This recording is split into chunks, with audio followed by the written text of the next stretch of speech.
Lagi tepuk tangan yang meriah untuk Pak Ganjar. Terima kasih Pak Ganjar. Kalau tadi saya katakan Fajar itu mirip juga dengan Pak Ganjar, saya lanjutkan lagi. Kalau Fajar merekah, matahari bersinar cerah. Kalau Pak Ganjar sudah kasih kuliah, semua masalah menjadi berkah. Betul nggak? Kira-kira begitu Pak Ganjar? Iya, saya mirip-mirip Pegadaian ya. Semua masalah selesai. Baik, kita lanjutkan. Pak Ganjar tadi memberikan kesempatan yang luar biasa untuk para muda, khususnya mahasiswa Unpar, untuk terlibat, untuk berpartisipasi, mengambil bagian dalam membangun Indonesia ke depan. Kita masuk pada tanya jawab. Saya percaya baik dosen maupun juga mahasiswa punya banyak kepedulian, punya banyak ketertarikan, punya banyak kecintaan untuk bangsa ini. Kita punya waktu sampai jam berapa Ibu Sylvia? 11.30. Jadi masih ada waktu. Memang 1 jam itu terasa seperti 1001 malam kalau bersama dengan Pak Ganjar gitu ya. Baik, silakan para dosen atau mahasiswa, dan kalau saya katakan dosen dulu bukan berarti para mahasiswanya menjadi nomor 2 ya. Oh tapi bolehlah dosen dulu kan? Izin, Setuju nggak? Pak izin Pak. Mana? Kebiasaan saya penanya yang pertama harus perempuan dulu. Oke. Baik, perempuan. Ya. Perempuan ada di sini? Di sini? Di sana? Saya pilih di sana saja dulu, pojok.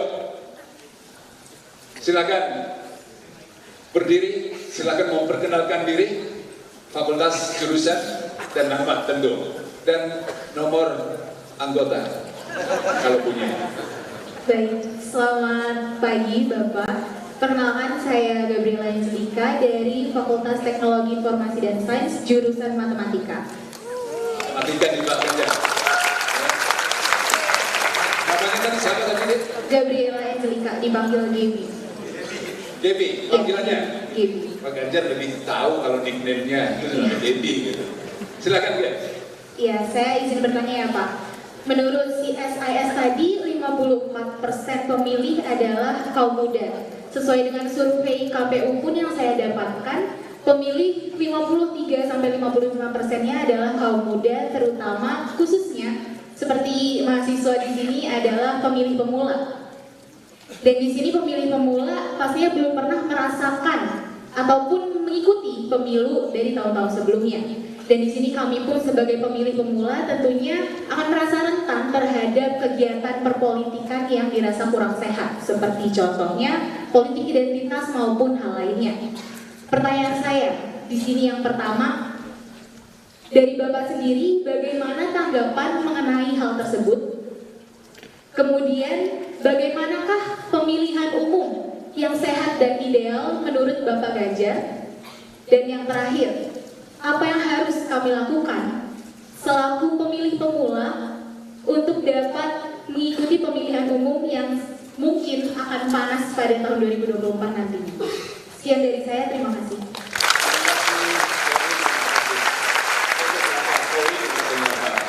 Pak Ganjar langsung menjawab.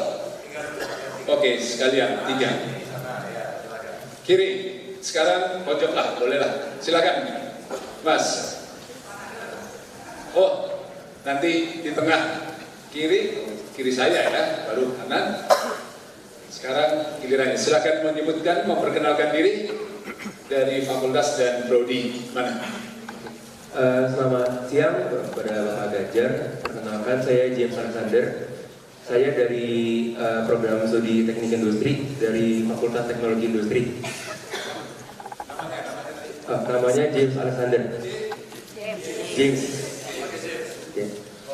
Untuk pertanyaan saya hari ini Pak, berhubung dengan topik tadi yaitu peran pemuda dalam masa depan politik Indonesia.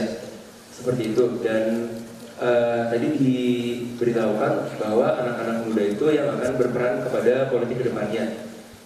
Nah, kalau untuk kami para mahasiswa sendiri itu sarana-sarana untuk kami bisa berpolitik itu lewat organisasi. Kemudian saat ini itu dari data dapat dibuktikan bahwa minat dan keinginan mahasiswa untuk berpolitik itu sedang menurun dikarenakan berbagai hal-hal, diantaranya itu adanya kekecewaan dari mahasiswa atas apa yang terjadi dalam perpolitikan di Indonesia seperti korupsi, kolusi, dan juga nepotisme. Dan yang ingin saya tanya adalah pertama itu apa tanggapan Bapak dan juga solusi strategis dari Bapak terkait hal tersebut. Dan untuk pertanyaan yang kedua adalah bagaimanakah solusi untuk menumbuhkan kembali semangat para mahasiswa untuk dapat berpolitik ke depannya. Seperti itu. Sekian, terima kasih Pak. Baik, terima kasih.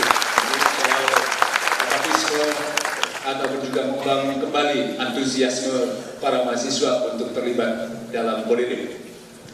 Satu lagi mahasiswa di tengah lah. Tadi kan sudah di sana supaya adil kan, ya. Sekarang di tengah. Silakan. Yang di depan lah dari tadi. Di depan sini aja ya. Silakan.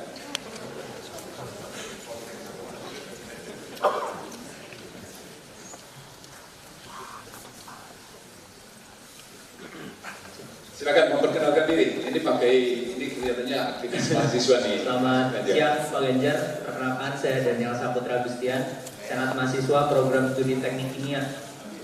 Nah Pak Ganjar, mungkin tadi nyambung sedikit dengan pertanyaan sebelumnya bahwa saya merasa tingkat minat mahasiswa atau anak muda masuk ke politik ini turun.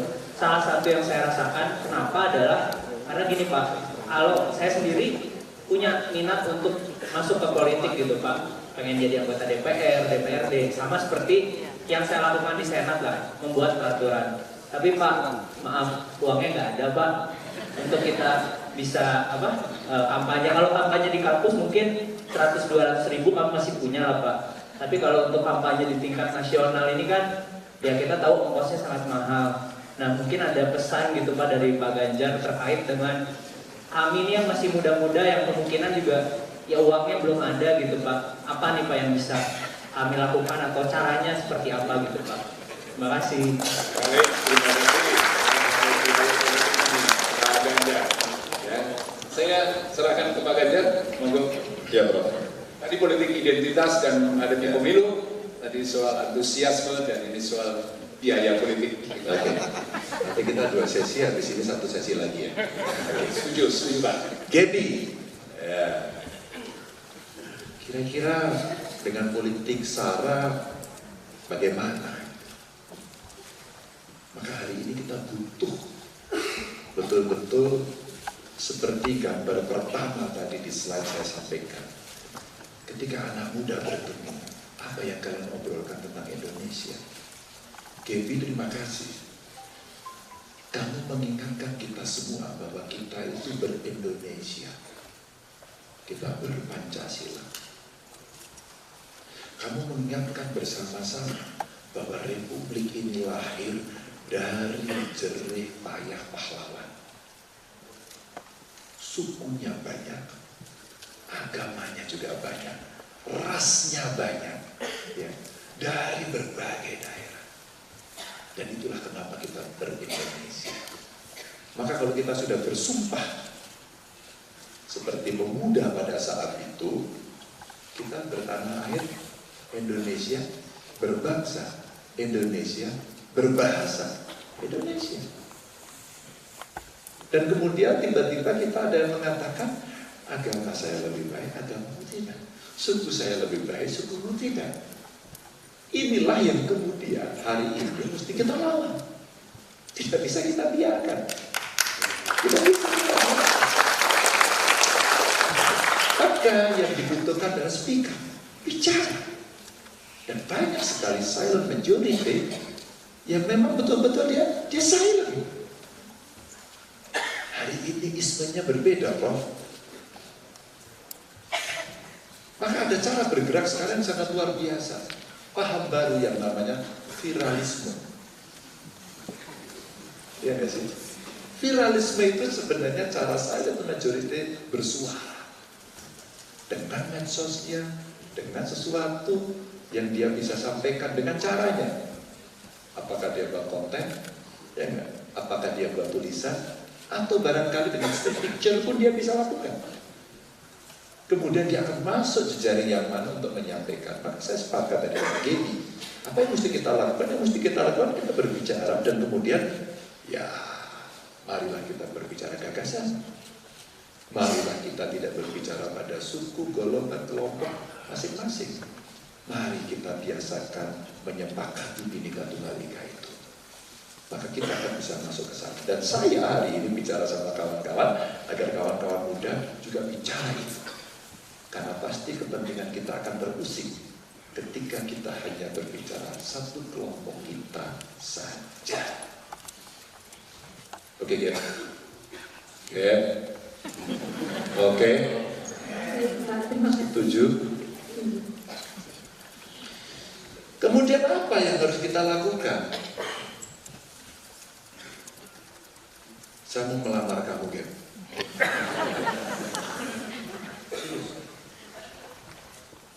Untuk apa? Yuk kita turun bareng, yuk ke lapangan, yuk. Yuk kita bicara, yuk soal kebangsaan, yuk.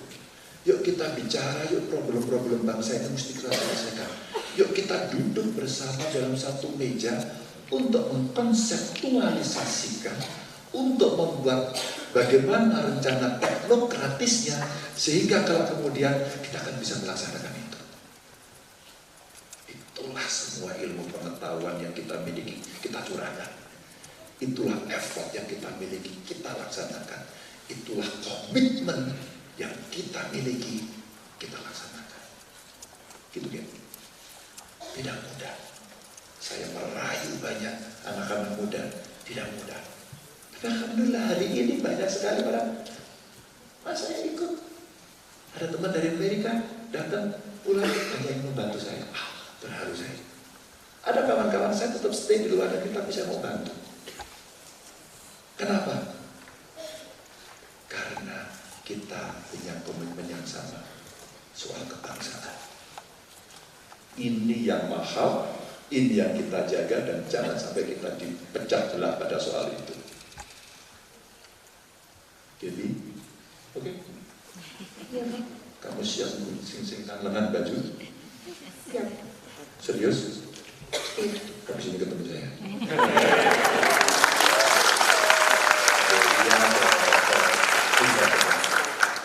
Maaf salah istilah saya melamar Gaby itu untuk betul-betul mengajak.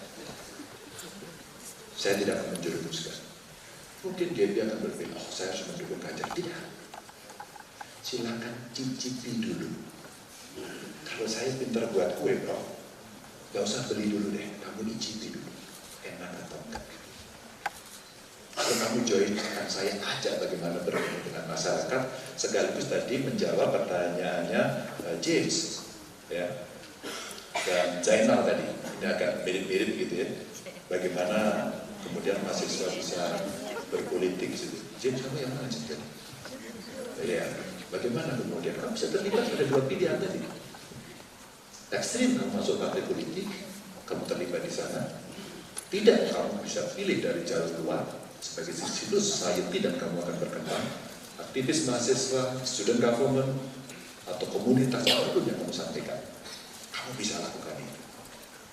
Anak-anak muda yang gelisah pada sampah kemudian berhimpun diri dengan nama Pandawara. Pernah ada yang dengar? Apa yang dia kerjakan? Bersihin pantai luar biasa. Dia bergelut dengan sampah, baunya minta ampun. Tapi dia lakukan itu dengan baik. Wow, saya angkat tangan. Hebat sekali anak. Idealisme saya pun kemudian terus dia lebih hebat. Dia mau melakukan. Dan dia tahu persoalan itu sulit, maka beberapa waktu yang lalu dia nge-vlog. Hai, saya mau membersihkan pantai. Di mana ya, Bim? Kamu tahu juga ya? Hebat loh. Tapi kamu terlibat enggak? Ya, apa tahu dulu. Tahu itu ada tingkatannya. Tahu, tertarik, pada dia ikut atau tidak ikut, nggak apa-apa. Saya tidak ikut, tapi saya akan berjuang untuk membantu dia. Boleh, partisipasi. Saya ikut, akan gerakkan masuk ke dalam. Ini pilihan-pilihan saja. Maka kemudian bagaimana kita itu terlibat? James, kamu bisa terlibat, bisa ikut masuk pada pilihan-pilihan itu, mana yang kemudian membuat itu nyaman. Begitu ya James. Kalau kamu lebih nyaman masuk dalam sistem atau di luar James? Masuk ke dalam sistem, Pak. Kamu ikut saya lagi.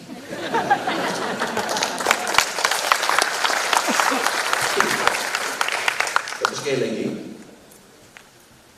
saya tidak akan memaksa kawan-kawan untuk memilih. Tapi saya pengen James, Gaby tadi mencoba merasakan itu, nanti betapa beratnya, betapa tidak ringannya, betapa kemudian meritokrasi dalam sebuah sistem politik itu mesti dilakukan. Dan tidak bisa kemudian instan. Ada proses yang panjang. Saya lupa ya, di YouTube itu saya lihat ada anak Indonesia yang kuliah di Tiongkok. Maka dia sampaikan dengan bagus lagi, tidak akan pernah ada pemimpin di Tiongkok yang kemudian hanya karena popularitasnya kemudian terpilih. Dia mau masuk ke jabatan-jabatan politik dulu. Maka boleh disampaikan yang gambarnya Xi Jinping Anda boleh gugur. Contohnya. Atau Obama Anda boleh gugur. Dia gabung partai politik, dia kemudian sama. Kita melihat dari tiga, ini sama-sama tiga-tiganya pernah di parlemen. Tiga-tiganya ke eksekutif. Ada jalur aktivisme yang kemudian didorong. Ya. Tentu mereka hebat-hebat sekali. Saya baca bukunya Obama, saya baca bukunya Xi Jinping, saya baca bukunya tokoh-tokoh dunia gitu. Oh, mereka berproses seperti itu. Makasih ya. Anak Indonesia saya lupa itu yang dia bilang, dia akan pernah lahir karena popularitas. Dia dikader. Dikader. Kadri, bahasa Prancis ya, kadri, bingkai. Dibingkai, maka kokoh. Dan tahapannya harus melalui dengan tahapan-tahapan naik anak tangga. Bukan mana lagi. Dan kemudian dia punya pengalaman yang luar biasa. Diujilah managerial skill, diujilah leadershipnya, diujilah interpersonal skill, communication skill. Apakah dia juga orang yang decisif? Apakah dia juga seorang yang decision maker yang bagus? Ujian itu hanya bisa dilakukan kalau kita berorganisasi. Percayalah. Maka kawan-kawan yang aktivis, ya Pak Rektor, kalau ada mahasiswa demo nggak apa-apa, itu lagi belajar kan. Kadang-kadang kalimatnya keras nggak apa-apa, namanya juga belajar. Suatu ketika dia akan tahu, oh iya, mungkin diksi saya lagi seperti ini, aku lagi marah pilihannya ini, tapi mungkin lebih soft ini. Maka bagaimana kemudian kita bisa memilih narasi paling bagus, halus, tapi jelas.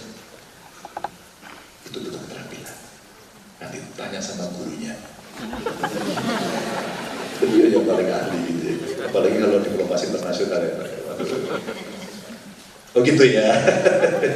Itu jadi James. Dan masuk politik tapi nggak punya uang. Iya. Siapa tadi? Uang penting. Tapi tidak pokok. Maka kenapa saya tadi melamar anak-anak muda untuk ikut berpartisipasi dalam politik? Dia harus partai politik. Tapi seandainya partai politik sebagai pilihan, kamu akan menampaki jalur-jalur tadi. 2000, itu cerita pengalaman ya. Saya tahu 2000, saya panggil siapa sih? Daniel. Ya.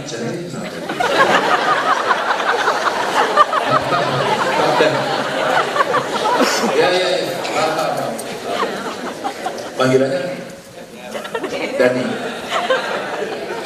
Saya malu. Daniel. Dan 2003 ada seorang anak muda, kira-kira usianya ya 30-an.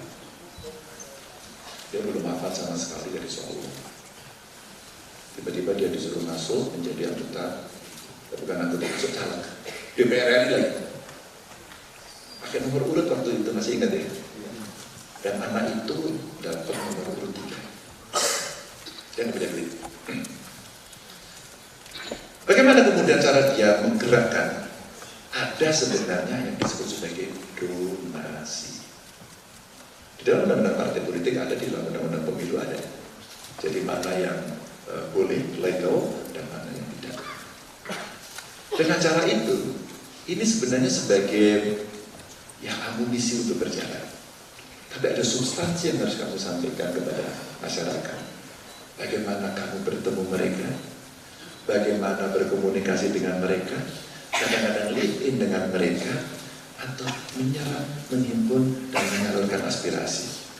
Yang biasanya nanti kalau dikonseptualisasikan akan menjadi bahasa populernya janji politik. Prof, itu ilmunya pasti banyak ya Prof yang mendekati orang ya untuk komunikasi politik. Kamu fakultas apa?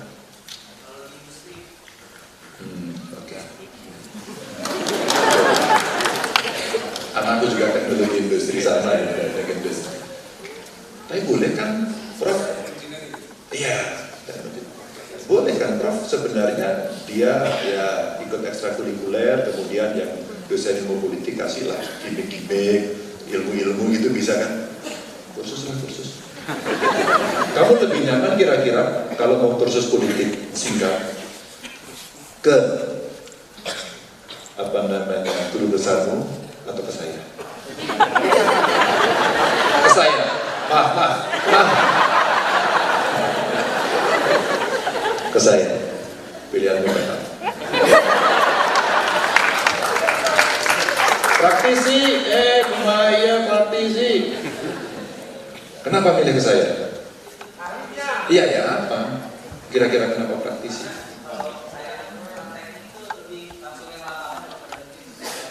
Oke. Mohon maaf Pak, ini mahasiswa. Sabar Pak, Bapak jangan terlalu risau. Dan pertanyaan ini muncul dari banyak anak muda ke saya. Selalu saja, kamu belajar ini, boleh punya pilihan. Basis pengetahuan, data, amatan, beliaulah juaranya. Tapi praktis mungkin saya.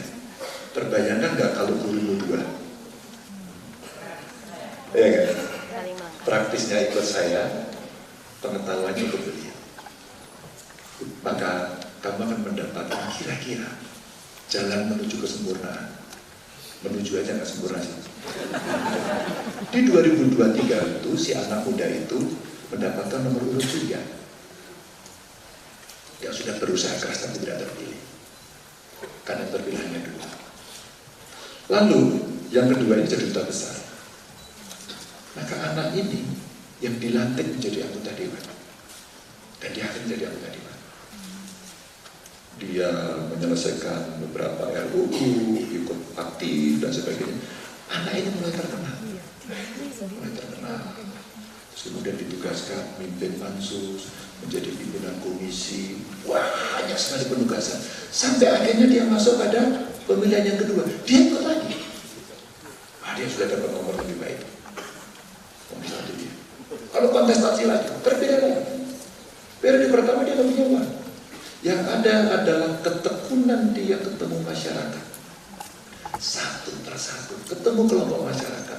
Siap untuk berdiskusi, siap untuk mendengarkan, siap untuk mendapatkan masukan. Dan dia belajar betul.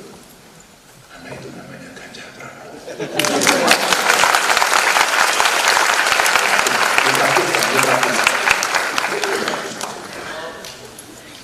Maka live in kepada masyarakat penting. Dan saya diajari sama mahasiswa. Senior saya dulu, Ketua Mapala, apalagi Mapala ya, kemana-mana. Teman-teman senior saya di GMNI mengajari masyarakat merasakan apa yang ada. Jadi bagaimana kalau nggak punya duit, kamu mulai sekarang kamu bertemu dengan masyarakat, membangun ketokohan dan kredibel, berintegritas. Pasti masyarakat saya percaya. Sesi kedua, silakan. Terima kasih.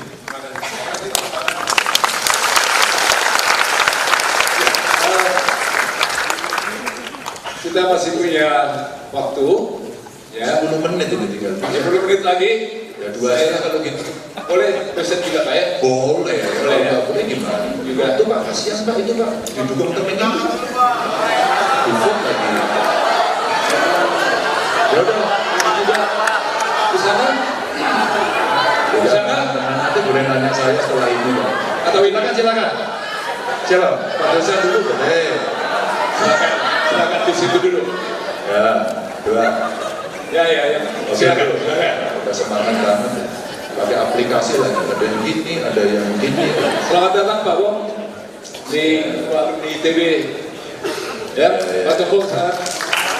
Ya, inisialnya GP Pak. Inisialnya GP Pak. Silakan. Perkenalkan Nanti salah satu Pak dosen ya, atau Bu dosen. Ya, nanti Mas Pius. Oke, Bill. Oke, terima kasih Pak Mangadar untuk waktunya. Selamat pagi, siang Pak Ganjar. Nama saya Deran Christopher, biasa dipanggil Deran, dari Fakultas Ilmu Sosial dan Ilmu Politik Unpas. Darren. Dari jurusan Hubungan Internasional. Dan pertanyaan saya sebetulnya berdasar ketika saya membaca buku yang bilang bahwa demokrasi itu belum tentu sistem yang terbaik. Karena demokrasi merupakan iman negara kepada bangsanya bahwa bangsanya itu bisa membawa negara kepada titik yang lebih baik. Sehingga kalau misalnya negaranya tidak memiliki bangsa yang pintar, demokrasi yang ada pun tidak pintar juga. Gitu. Dan saya melihat bahwa siapapun itu, baik yang di dalam partai maupun di luar partai, di dalam badan eksekutif legislatif maupun di luar, pasti terlibat dalam demokrasi. Bahkan golput pun pilihan demokrasi. Sehingga pertanyaan saya ada dua Pak. Yang pertama, apa yang bisa kami sebagai masyarakat lakukan saat ini untuk mempersiapkan diri kepada pemilihan supaya kami bisa berdemokrasi dengan pintar, gitu, supaya kita nggak terbawa dengan hoax, dengan isu ini itu. Dan pertanyaan kedua adalah kira-kira dalam pemikiran Pak Ganjar sendiri, apa yang dapat pemerintah lakukan, mungkin dari segi pendidikan maupun dari segi misalnya media, untuk bisa membangun demokrasi yang pintar ini untuk kita semua. Kira-kira itu pertanyaan. Terima kasih. Terima kasih. Kecerdasan, demokrasi yang cerdas, yang dewasa, yang smart, begitu.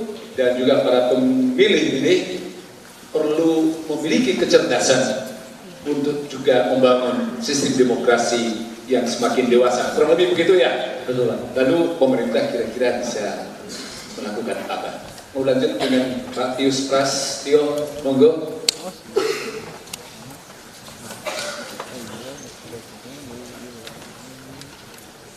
Terima kasih Pak Ganjar. Saya juga mahasiswa Pak. Tahun 84. Bukan satu hal yang kebetulan ketika Unpar itu punya concern pada isu kemiskinan, sehingga kita punya preferential option for the poor. Saya pikir ini juga ingin kita salurkan ya, ke Mas Ganjar, Mas ya, biar kita egaliter. Satu hal yang menjadi kegelisahan paling tidak saya atau kami lah, bagaimana membangun Indonesia itu ya, wajahnya itu adalah wajah kesenjangan, wajah real. Ketika kita juga bicara tentang keindonesiaan, Indonesia tidak hanya Bandung, Jakarta, Surabaya, Semarang, dan lain sebagainya, tapi Indonesia yang ada di pinggir-pinggir pun itu juga menjadi rakyat dan juga bangsa yang tidak bisa dipisahkan. Oleh karena itu pertanyaan kami Pak, kira-kira bagaimana nanti kalau Bapak ya nanti menjadi presiden ya, kebijakan apa yang bisa ya kalau mempercepat agak susah, tapi paling nggak langkah yang real berkelanjutan untuk mengurangi gap ini Pak, kesenjangan yang pertama. Yang kedua saya kira konsep Pak Ganjar juga soal korupsi itu kan menjadi semangatnya, dan kita pun juga semangat soal itu ya,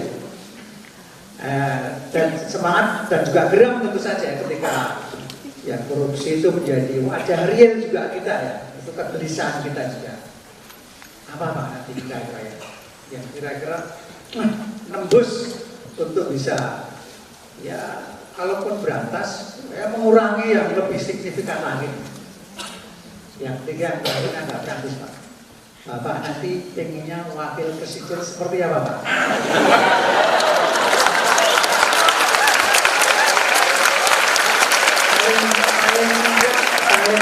kriterianya, nggak usah sebut nama.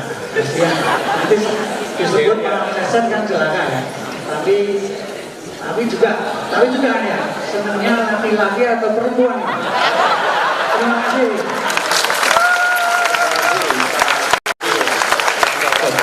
Ya, saya kira sangat jelas. Monggo. Saya panggilnya Pak Prasetyo. Mas Pius. Pius atau Mas Pras? Jawa amat Pak. Ya panggilannya siapa? Oh Pak Pius. Aduh panjang amat. Oke, terima kasih. Darren dulu ya. Persiapan masyarakat untuk memilih pemerintah membangun demokrasi yang pintar seperti apa? Darren tadi mana? Darren? Baik, pertanyaanmu keren. Kelihatan kalau anak HI. Maksudnya belajar politik juga, gitu ya. Pertanyaannya bagus sekali. Betul. Politik itu mesti disampaikan secara rasional. Ada data, ada fakta, ya, ada track record, dan ada ukuran konsistensi. Maka rakyat kemudian menjadi rasional. Kenapa ada data dan fakta? Maka kalau ada data dan fakta, kira-kira ya, kalau seorang politisi ingin menyampaikan sesuatu dan mengajak masyarakat bisa satu aja namanya, menilai. Maka sebelum kemudian teman-teman terlibat dengan pengetahuan data dan fakta, maka teman-teman punya kemampuan untuk menilai. Simpel kan? Rasional. Tapi betul. Saya lupa persisnya, tapi waktu itu kalau nggak salah Prof. Budiono, yang kelak kemudian beliau menjadi Wapres. Kalau nggak salah pidato pembukaan guru besarnya itu, kalau nggak salah ini, menghubungkan dua indikator. Apakah demokrasi bisa maju dengan ekonomi? Dalam hari ini, pendapatan masyarakat. Kalau nggak salah itu, mungkin kalau nggak salah saya diluruskan. Sehingga kalau pendapatannya rendah, kemudian masuk dalam demokrasi, potensinya apa? Money politik kan? Betul kan? Money politik. Kalau tidak rasional, maka ada cerita fitnah. Saya mencoba membedah. Apa-apa yang terjadi umpama in case Pak Jokowi ini. Ini Pak Jokowi menarik kenapa selalu kalah di Jawa Barat ya? Saya bedah. Ternyata hampir semua yang saya katakan di masyarakat, bukan saya katakan di masyarakat, yang saya lihat di masyarakat, mereka mengatakan, saya mendapatkan feedback bagus. Dulu Pak, itu ada namanya tabloid Obor Rakyat, kalau masih ingat. Ya, yang ingat berarti sudah agak senior. Anak muda pasti nggak tahu, tapi kalau googling tahu. Di Obor Rakyat itu fitnahnya Jokowi PKI. Jokowi non-muslim dan sebagainya lah ceritanya. Dan itu orang tahu sebenarnya secara rasional kalau Jokowi PKI berarti dia kan PKI balita. Masih 4 tahun saat itu. Jelas itu hoax, tapi dipercaya karena tidak rasional. Dan orang yang mengerti tidak mau bantu menjelaskan, maka tidak ada pendidikan politik. Ini urut-urutannya. Bro, saya begitu dulu masuk Partai Sejarah Mahasiswa, lulus, terus kemudian saya merantau ke Jakarta, terus kemudian bertemu dengan para pengurus partai. Saya direkrut untuk masuk badan diklat partai di PDI Perjuangan. Terus kemudian ngajar seluruh Indonesia, disuruh ngajar, advokasi kelembagaannya, materinya dan seterusnya. Akhirnya saya diminta ngajar soal komunikasi politik. Ini ceritanya aja. Maka pada saat itu yang kita lakukan adalah itu, membeberkan data, fakta untuk menunjukkan saya kan harus menyampaikan kepada publik. Botol ini hijau. Tapi ketika kemudian dalam politik praktis dikatakan botol ini putih. Dan semua mengamini itu putih. Akhirnya yang terjadi apa? Hoax. Dan hoaxnya dipercaya tanpa ada kelompok dari masyarakat yang punya kemampuan untuk menjelaskan dan melakukan koreksi. Maka akhirnya ke sana terus. Menggunakan data dan fakta untuk menilai. Gampang pun tidak. Kalau sudah senang dalam politik pilihannya, tahu nggak, Bu? Seperti orang jatuh cinta, susah dinasihati. Benar ya? Ini yang terjadi. Maka kalau kemudian bagaimana? Apakah pemerintah punya program? Bukan pekerjaan pemerintah saja, tapi pekerjaan partai politik. Alkisah dalam undang-undang partai politik itu ada fungsi pendidikan politik.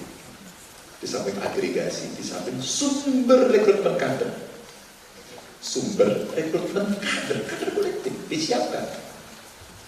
Maka seorang mahasiswa yang belajar di Tiongkok itu menyampaikan, dia mendapatkan penugasan dari bawah ke atas sampai puncaknya, sehingga dia punya experiences yang bagus sekali. Oh, ini cara memecahkan ini. Maka Pak Bias, bagaimana soal kemiskinan? Sama. Ketika kita punya data, punya fakta, mengerti, punya pengalaman, oh iya, prioritas.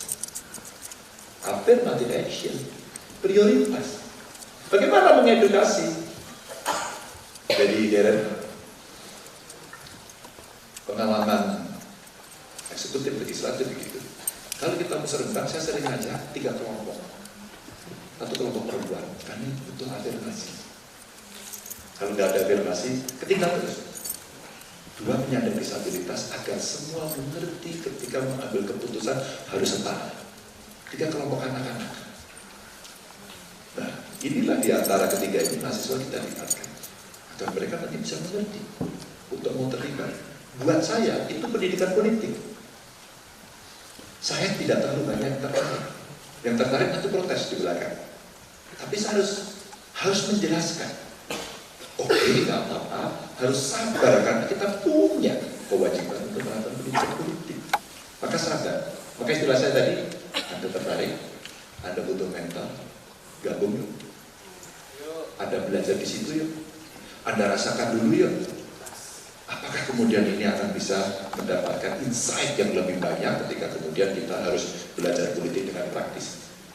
Kalau ujian tergantung beliau ya Pak ya. Teorinya seperti apa. Boleh juga loh Prof, umpama teman-teman yang jurusan politik ini disuruh magang ke partai politik, ke pemerintah, sehingga 1 mata kuliah digantikan dengan magang. Merdeka belajar. Saya waktu itu melakukan dan banyak mahasiswa visit, 1 semester digantikan 2 minggu. Sayangnya satu aja, pada saat dia selesai, dia masuk ke fakultasnya, diuji oleh dosennya. Saya sampaikan sama dosennya, izin Prof, seharusnya ujinya bareng sama saya. Sehingga kawan-kawan ini akan mendapatkan insight yang lebih banyak. Percayalah itu. Silahkan kalau magang sama saya, terbuka mulai detik ini. Ya. Sehingga kalau ada data, ada fakta, bagaimana mereka menilai, nanti akan ada kepintaran politik dan independensi. Mau disogok enggak, saya tidak bisa disogok sama dia. Karena dia selama berpolitik itu isunya begini. Dia tidak membawa agenda anti korupsi. Dia kemudian membawa politik yang lain, model-model yang tidak mengenakan kita. Anda punya sikap, dan itu ideologis, dan itu idealisme. Dan biasanya kalau lebih mapan dari ilmu pengetahuan, pendidikan, termasuk ekonominya, agak sulit diganggu gitu. Tapi ketika enggak, udah deh, kita juga nggak jelas kok, terima aja uangnya. Nah ini proses yang sekarang menjadi tantangan. Pak Pius, kemiskinan dan kesejahteraan soal prioritas menurut saya. Tapi di sisi yang lain saya juga mengajak ilmuwan semuanya. Ya sudah kita gedein anggarannya. Ya sudah kita prioritaskan pada pendidikan. Ternyata dari keluarga yang tidak mampu rata-rata, Bapak Ibu teman-teman, kalau dia pendidikannya bagus, relatif ekonominya bagus. Karena dia punya ya saya sendiri. Ketika saya tidak bisa sekolah tinggi, saya hakul yakin kok tidak akan bisa mendapatkan sesuatu yang sekarang kita harapkan. Maka pendidikan menjadi sesuatu yang penting untuk melakukan perubahan besar. Itu kemiskinan. Kalau satu keluarga miskin, kita afirmasi harus ada 1 sarjana. Setuju nggak?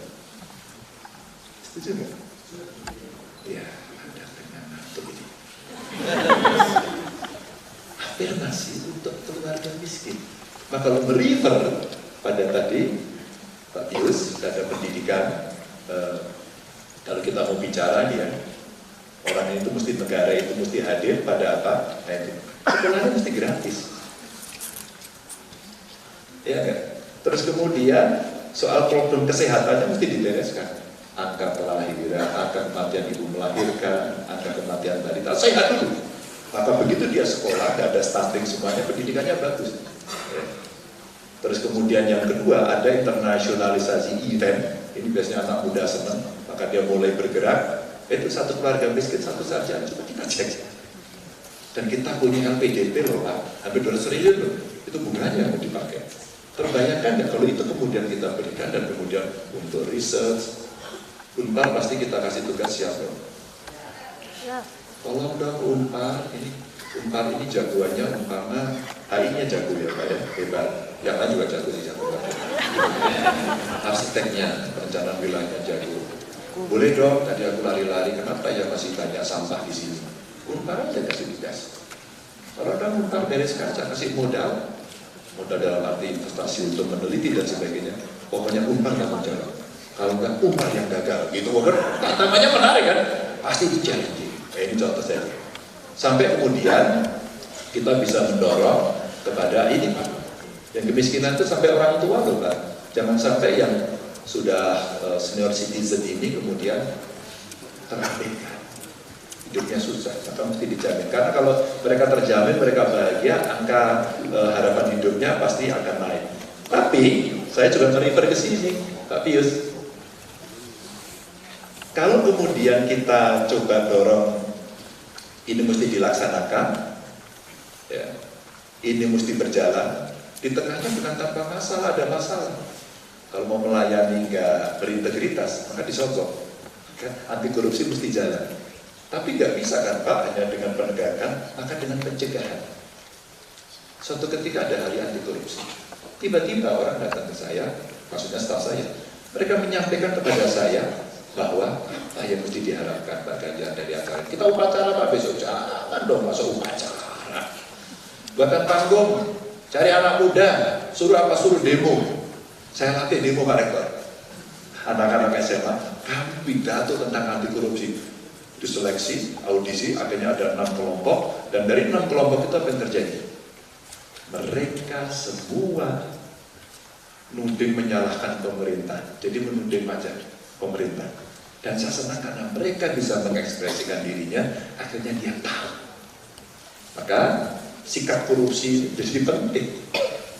Setelah itu apa yang menginspirasi Pak Pius? 35 bupati wali kota saya minta duduk satu meja, saya undang KPK dan saja pendidikan anti korupsi sejak mereka belajar sebagai siswa.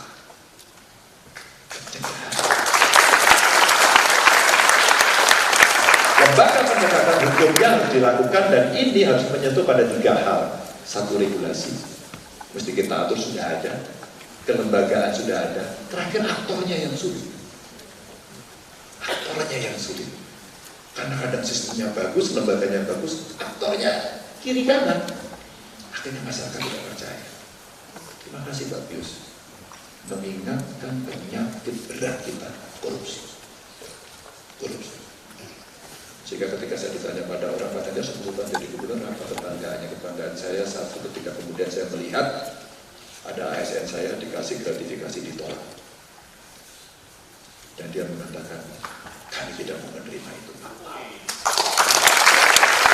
Nah, kemudian ini bisa juga dilaksanakan. Terakhir, Pak Pius, itu semua nggak bisa dilaksanakan kalau tidak ada contoh dari pemimpin tertinggi kita. Tidak akan berhasil. Benar-benar menjelaskan, mohon maaf kalau ada kekurangan, salah satu keluarga, dan teman-teman pasti akan merasakan ini. Saya menunggu di pintu luar siapa yang akan bergabung. Assalamualaikum warahmatullahi wabarakatuh.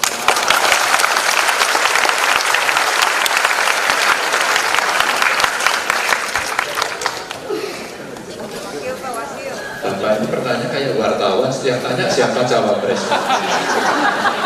cawapresnya harus satu visi, satu misi dengan saya. Semuanya harus membawa isu anti korupsi karena ini soal integritas. Ya. Dan kedua, siap melayani masyarakat dengan 3 hal, mudah, murah, cepat. Maka yang beredar di seluruh media itu semua dekat dengan saya. Tinggal suara Anda yang kita butuhkan. Oh, terima kasih penanyanya. Tadi kan ada 5. Boleh nggak semua penanya naik ke panggung? Jadi, James, Daniel, Gaby, James, Zainal, Darren, dan Matius. Paling muda Pak Pius. Saya punya buku. Buku ini ditulis oleh Kompas. Jalan paling depan. Dan ini kira